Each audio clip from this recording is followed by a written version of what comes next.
Bueno, vamos a empezar a hablar un poco de agua, de lo que son las generalidades de esta molécula y más adelante vamos a hablar de osmolaridad y por último de pH. Acá están enumerados todos los temas que vamos a tocar en esta clase. Va a ser una clase práctica en la que vamos a ver más que nada ejercicios, no tanto la teoría, pero siempre hay que empezar un poco hablando de la base teórica para poder comprender lo práctico. Así que hablando un poquito de repaso, vamos a repasar el enlace covalente, justamente porque nos compete en este tema. Ahí vemos cómo se enlazan los átomos en la molécula de agua, ¿sí? Tenemos un átomo de oxígeno central con dos hidrógenos enlazados a través de un enlace covalente simple. Como verán, cumple la regla del octeto, ¿sí? Como en todas las moléculas, y es una molécula estable y neutra. Por otro lado, vemos acá al fluoruro de hidrógeno, ¿sí? Que es una molécula que también se enlaza a través de un enlace covalente simple. Y yo pongo este ejemplo porque cuando doy la clase de química, ¿sí? Me gusta poner este ejemplo para mencionar una característica que tiene este tipo de enlaces, en este caso, en esta molécula, que es la polaridad, ¿sí? ¿Por qué? En base a algo que se denomina electronegatividad. Eso que ven ahí es la tabla periódica, ¿sí? Y nos está señalando bien cómo se dispone la electronegatividad, ¿sí? Cuáles son los átomos más electronegativos y cuáles son los menos. Como vemos, la electronegatividad sube de abajo hacia arriba y de izquierda a derecha. Entonces, en esta esquina superior derecha nos vamos a encontrar con los átomos que son más electronegativos. Y en la esquina inferior izquierda nos vamos a encontrar con los menos. Lo que nos importan son estos que se encuentran acá arriba, ¿sí? Porque son los átomos que tienen esta característica. Ahora bien, ¿qué es la electronegatividad? Es básicamente aquellos átomos que tienen la capacidad de captar electrones, de atraerlos hacia su núcleo, ¿sí? Básicamente, en pocas palabras, les gustan mucho los electrones. Entonces lo que van a hacer es que cuando se forma un enlace de este tipo, como el fluoruro de hidrógeno, sabemos que el hidrógeno, si volvemos acá a la tabla, tiene una electronegatividad pero menor a la del flúor.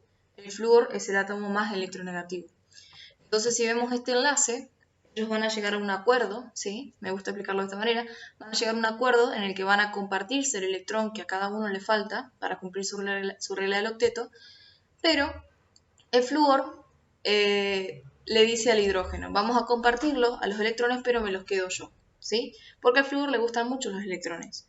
Bien, el enlace se va a formar de todas maneras, pero las cargas negativas de los electrones están más cerca del átomo de flúor, ¿sí? Por mayor tiempo. Por eso se genera acá en este lado una carga parcial negativa y por otro lado en el hidrógeno se crea una carga parcial positiva. Habiendo aclarado un poco eso, obviamente uno lo explica porque en el agua pasa exactamente lo mismo, ¿sí? En el agua el oxígeno es más electronegativo que los hidrógenos. Entonces el oxígeno se queda con las cargas negativas porque se queda con los electrones, permanecen los electrones más cerca del oxígeno.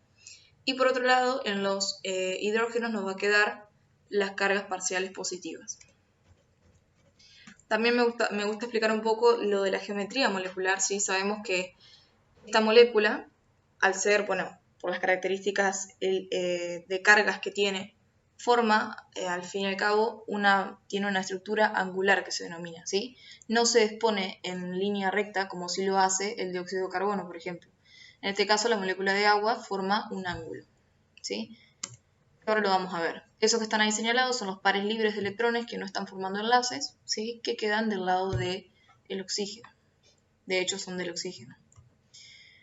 Entonces, una vez hecho ese repaso, ahora sí vamos a hablar y vamos a entrar de lleno en la estructura molecular del agua. El agua, como ya mencioné, es una molécula polar, ¿sí? Ahí vemos el agua, la estructura. Y en el caso, si fuese de esta manera, ¿sí? Si fuese de manera lineal, bien como lo es el dióxido de carbono, esta molécula sería apolar, ¿bien? Como lo es el dióxido de carbono. Pero por otro lado, si nosotros vemos la molécula de agua, lo que ocurre es esto, ¿sí?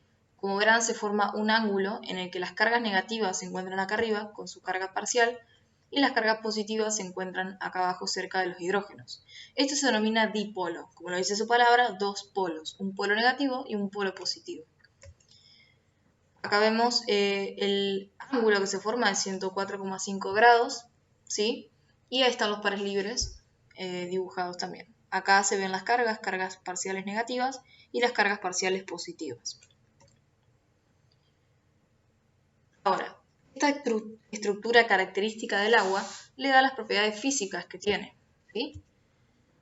Primero hay que repasar un poco lo de las fuerzas intermoleculares, que son las fuerzas de Van der Waals y las fuerzas electrostáticas. De todas estas que están, no es necesario que se las aprendan, pero sí tener presente al dipolo-dipolo porque en ella se encuentra el puente de hidrógeno. El puente de hidrógeno es un tipo de fuerza intermolecular que nosotros tenemos que conocerla, tenemos que entenderla, porque justamente esa característica le da la importancia al agua como solvente, etcétera, etcétera, ¿sí? Bien. Entonces, para repasar, vamos a hablar un poco de qué es el puente de hidrógeno y cuál es la receta que nosotros necesitamos para poder formar un puente de hidrógeno. Lo primero que necesitamos es un átomo electronegativo. Como ya les dije, un átomo electronegativo es aquel que le gusta, ¿sí?, quedarse con los electrones. En este caso, lo más frecuente que vamos a ver va a ser el oxígeno y el nitrógeno, ¿sí? Y del otro lado necesitamos un hidrógeno que va a estar enlazado a otro átomo electronegativo, ¿sí?, que también puede ser oxígeno o nitrógeno. Entonces, entre este átomo electronegativo y el hidrógeno, se va a formar el puente de hidrógeno, ¿sí? Ahora, el puente de hidrógeno tiene una característica, que la interacción es más estable cuando esto se encuentra en línea recta, ¿sí? Y ahora vamos a ver un ejemplo, como acá. Acá tenemos dos moléculas de agua, ¿sí? Primero un átomo electronegativo, que es nuestro oxígeno, unido a un hidrógeno, ¿sí?, que se encuentra enlazado a un átomo electronegativo también, que es el oxígeno de la otra molécula. Entonces acá tenemos la receta para formar el puente de hidrógeno. De hecho, por eso se forma el puente de hidrógeno entre las moléculas de agua. Lo que es cierto es que cada molécula de agua puede formar 4 puentes de hidrógeno, ¿sí? Entonces nos forma esto, que es una forma, un tetraedro, ¿sí?, que forma como una red de puentes de hidrógeno en moléculas de agua que le da esa característica que ahora vamos a mencionar. Se denomina elevada cohesión interna, ¿sí?, que ahora vamos a explicar bien qué es lo que significa. Entonces, ¿cuáles son las propiedades del puente de hidrógeno? Son 4. Primero, que son relativamente débiles, ¿sí? Al no ser un enlace como el enlace covalente y el enlace iónico y ser una fuerza intermolecular, en específico dijimos que era un dipolo-dipolo, son relativamente débiles estas fuerzas. Pero tienen la característica, ahora vamos a mencionar, que cuando uno suma muchos puentes de hidrógeno, es decir, muchas de estas interacciones débiles, terminan teniendo una fuerza considerable, ¿sí? De carácter direccional, por lo que hablamos, una longitud de enlace característica, ¿sí? Esto vamos a ver que dentro de moléculas y que participa este puente de hidrógeno, es una característica muy importante lo de la longitud del enlace. Tiene un efecto cooperativo, que es lo que les mencionaba al principio. Todos son débiles, pero si se unen entre sí, son más fuertes. Esto se denomina efecto cooperativo. Acá les menciono unos puentes de hidrógeno de importancia biológica que van a ver en diversas moléculas que las vemos en las otras clases, pero bueno, acá arriba vemos un grupo alcohol, ¿sí?, unido a una molécula de agua. Acá este es el grupo alcohol y esta es la molécula de agua. Este grupo alcohol es el oxidrilo, el OH, que van a ver en varias moléculas.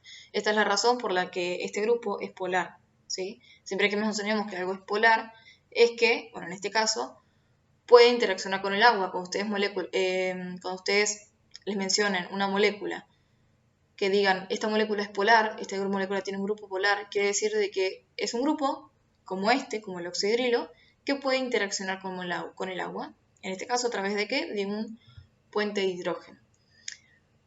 Acá tenemos un grupo carbonilo y agua, ¿sí? Este grupo carbonilo puede ser, por ejemplo, en el medio de una cadena, ¿sí?, un grupo ceto, unido acá a una molécula de agua a través de un puente de hidrógeno, ¿sí? Acá vemos los grupos amida, que son estos que se encuentran acá, que lo van a mencionar mucho. Yo siempre lo que hago es compararlo con el OH y el NH en sí, todos cumplen la receta para formar el puente de hidrógeno, por ende son grupos polares. Y acá vemos las bases complementarias, las bases del ADN que se encuentran unidas por puentes de hidrógeno. Esto es lo que yo les mencionaba, que la longitud es importante porque es lo que le da la estructura al ADN, justamente la longitud de este puente de hidrógeno. Ahora, los estados del agua, ¿sí? Yo creo que los conocemos, pero para repasar un poquito, el estado sólido, tenemos las moléculas de agua unidas con su máxima cantidad de puentes de hidrógeno, que son 4 por molécula, formando una red que le da una estabilidad importante, ¿sí? Por otro lado, tenemos el estado líquido, en el cual no es que tenga menos puentes de hidrógeno, o sea, sí los tiene, pero en realidad se arman y se desarman, se arman y se rompen, se arman y se rompen. Y eso les genera que al fin y al cabo termine estando en un estado líquido. Y en el gaseoso no hay puentes de hidrógeno que se estén formando, ¿sí? El agua tiene una característica importante, por ejemplo, bueno, hay casos en los que tenemos, imagínense una piedra, bien, donde hay una grieta y ahí adentro hay agua. Si eso lo sometemos a una temperatura muy baja, el agua va a pasar de estado líquido a estado sólido, ¿sí? Es decir, va a pasar por su punto de fusión. Cuando estas moléculas de agua que estaban en estado líquido forman los 4 puentes de hidrógeno para llegar al estado sólido, como dijimos, el puente de hidrógeno tiene una longitud determinada, ¿bien? Entonces, lo que va a hacer es que estas moléculas se van a expandir, van a ocupar más espacio para poder formar todos esos puentes de hidrógeno que quieren formar. Por eso el agua, cuando pasa de estado líquido a estado sólido, se expande.